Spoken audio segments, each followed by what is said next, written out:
Okay, so let's go. Let's start. Oh, sorry, got to wait for the countdown.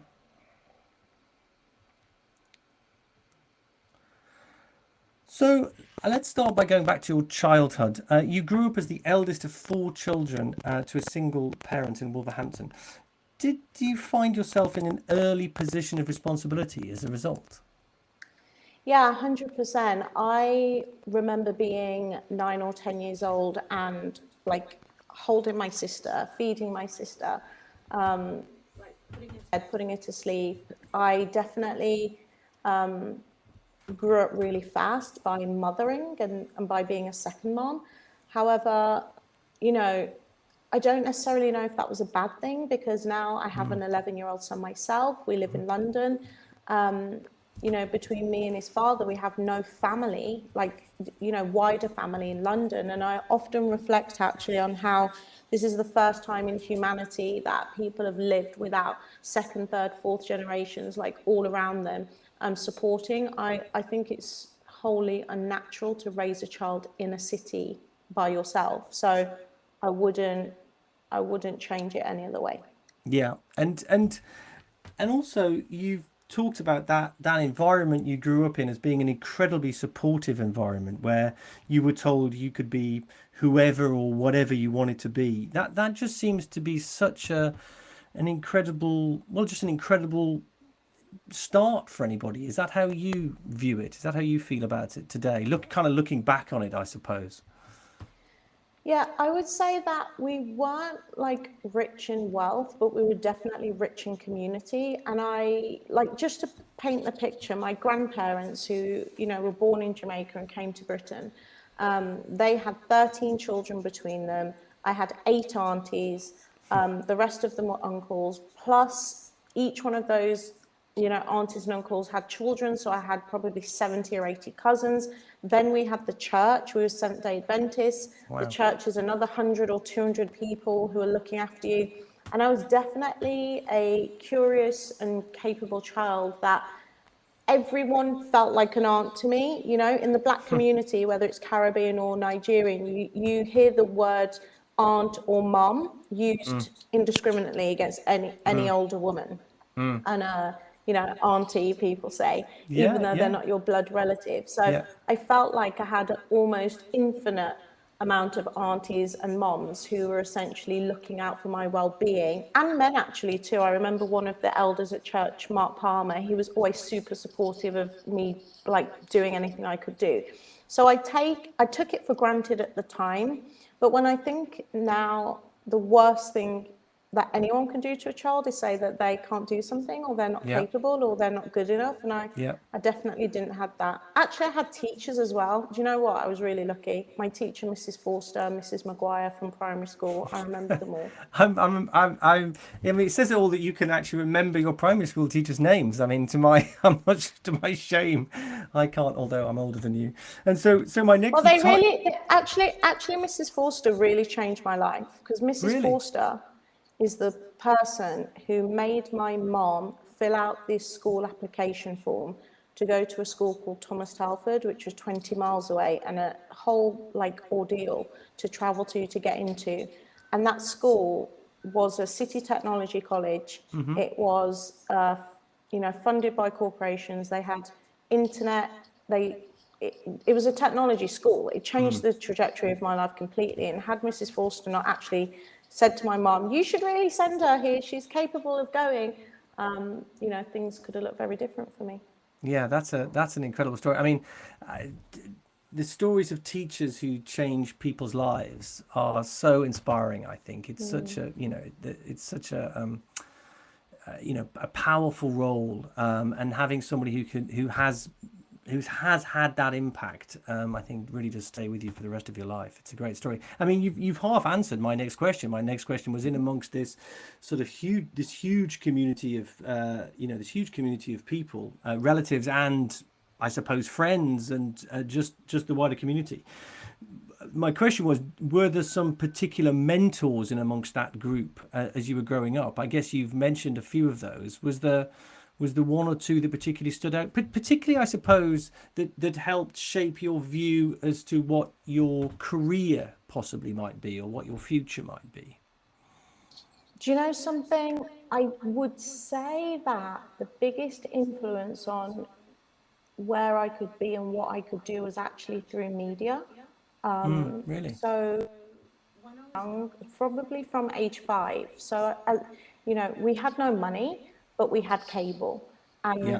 and we were like the only people on the street to have cable TV. I remember Yeah. this little black skybox with like the red letter, the digital red numbers, and Right. I remember Sky One like being the first channel that I ever like watched on cable, and cable showed me a whole world, like exploded my world, Right. age 5. So that would have been 1989. So I Yeah. grew up watching The Bold and the Beautiful, Dynasty, Ricky Lake, Jerry Springer, watching MTV. I spent hours watching MTV.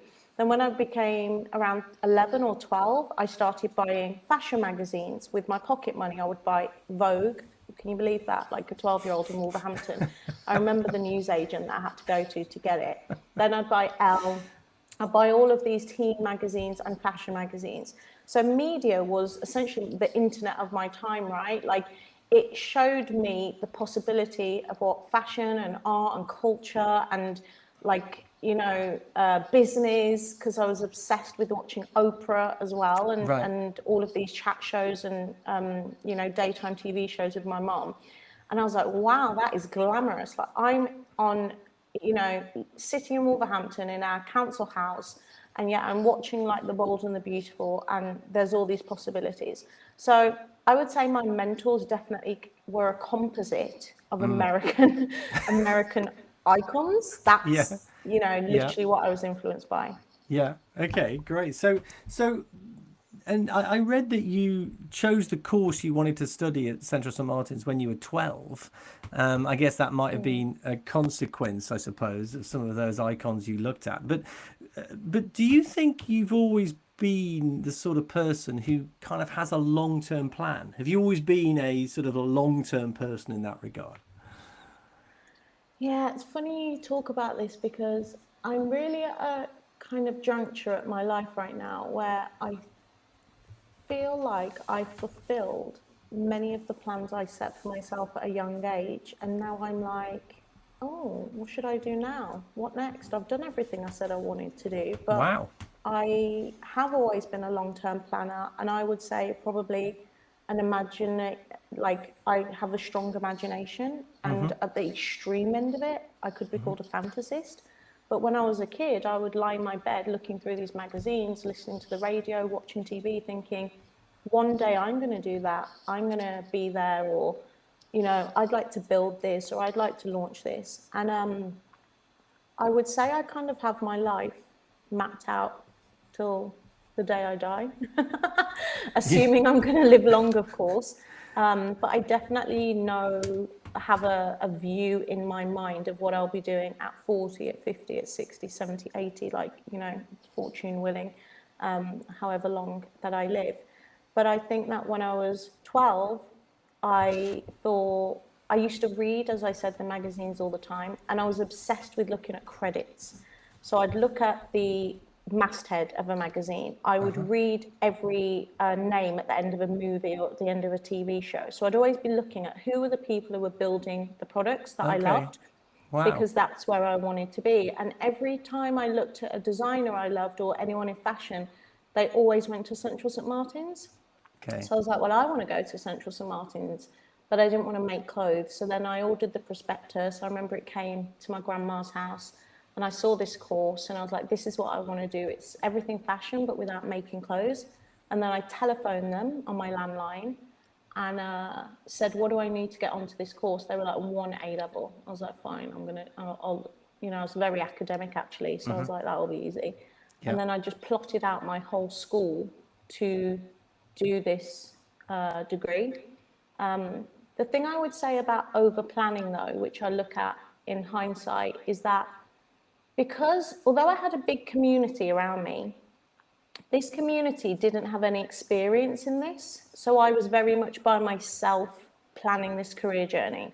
So I had a lot of support and, confidence boosting, like generalist statements, but I never ever had anyone sit me down and say, what is it you want to do? These are the things you might need.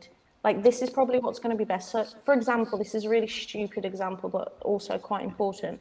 I thought, well, I want to travel, so I'm going to do geography. And no one ever said, geography is not about traveling. Yes. So I didn't Yes. study history. And it's one of my biggest regrets because I love history. I read history books all the time. No one ever said, like, okay, you want to do fashion. Fashion is actually about cycles and trends and politics and history.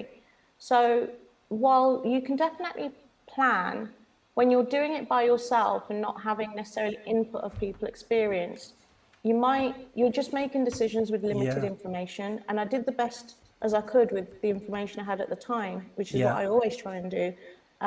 But there are definitely some things I wish I'd studied. I Yeah. basically wish I studied philosophy and history, to be Oh, honest. really? Well, do you know, it's fascinating because I wish I'd studied history. So I did engineering. It's a long story why I ended up doing engineering. But the one thing I learned from studying engineering is I didn't want to be an engineer. That's basically the sum total of which was useful, I suppose, to learn that earlier in life rather than do it for 20 years and then learn. But I wish I'd studied history. So there you go.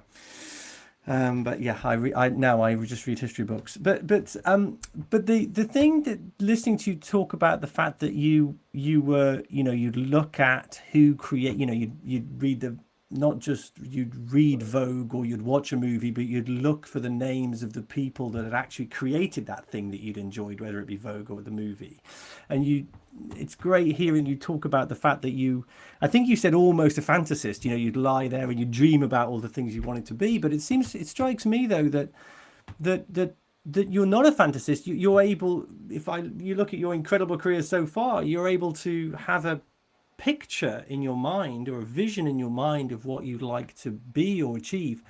That's actually not very difficult. We can all do that. But what you've got is the doing it. You can then get up and actually go and make it happen. What do you think? Where do you think you get that from? I don't know if that's a question that's even possible to answer, but it seems to me that's the really impressive, difficult bit, the doing, not the dreaming. Yeah, I think I'm really lucky in having like both sides of the brain in that way. Like I, for whether you believe it or not, I'm a Gemini. I'm a very dual personality type I of, did a degree in engineering, individual. so So I can be very creative. Oops. I carry can be on. very creative and I can be super commercial.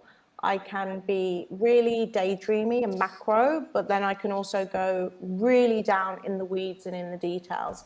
And I think that the challenge for me is to know when, like which one of those skills to use and when, and actually to not get frustrated when someone is trying to fill a void in my skills. So, have you ever been in a meeting where you're like, okay, you've got this vision for this project and you're like, okay, let's kick off this project. And then you have one person in the meeting who's like, but what about this? And what about this? And like all these really boring nitty gritty details. And you're like, can you just let me like dream for a moment, please? So, Yes. I need to like be prepared for the, like which hat you need on of me. And I Yeah. think to answer your question about the reason why I think I've developed, I don't know whether it's nature or nurture, but developed this action orientated side of my skills is because I don't actually have anything or anyone to fall back on. So if I sit there daydreaming and I don't put anything to action, then there's no result.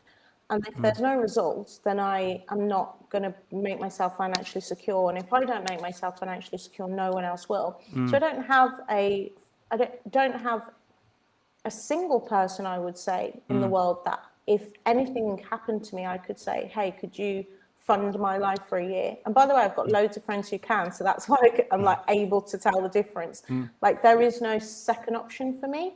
So Yeah. I remember when I graduated, and I was like getting all of these consulting gigs, but I was still kind of semi in student mode, I Yeah. still liked my free time, my enjoyment, and I would be lying in bed, right? And I'd open my eyes and I'd be like, if I don't send that email, if I don't do the proposal, then I can't send the email. If I can't send the email, then I can't pitch to the client. If I can't pitch to the client, then I can't do this job. And if I can't do this job, then I can't get paid. And if I don't get paid, I can't pay my rent. And then I'd get out of bed. and I would literally like go through that process. Yeah. So although I'm incredibly hardworking, I also have the capabilities to be incredibly lazy too.